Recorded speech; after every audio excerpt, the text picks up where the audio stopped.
Tele Indipendenzia quest'oggi si trova nel territorio di Santo Lussurgiu, a pochi chilometri dalle antiche e famose fonti di Sete Fuentes e dunque non distante dalla chiesa di San Leonardo.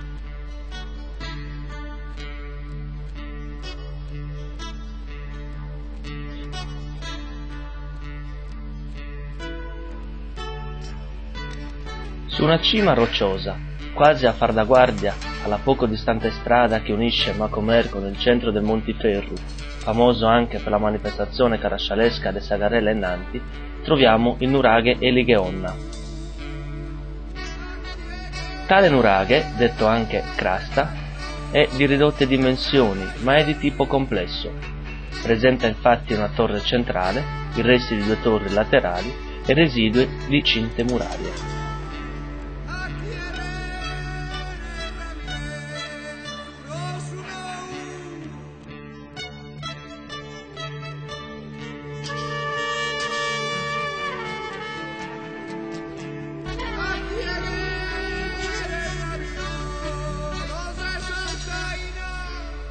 Il piano terra della torre è in buono stato di conservazione, ma l'ostruzione della scala non consente l'accesso diretto al piano superiore.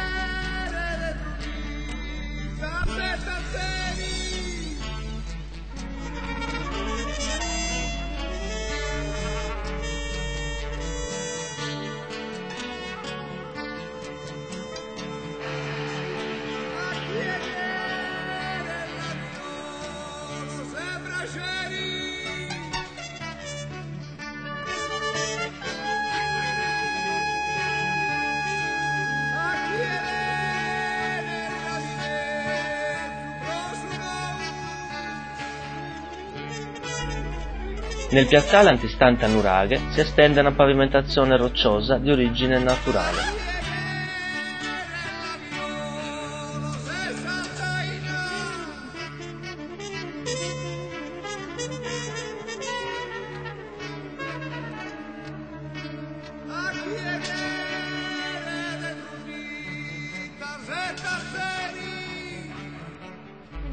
Il nuraghe, il piazzale e l'ambiente circostante sono dotati di una tale complicità architettonica che tutto sembra generato dalle sole forze naturali.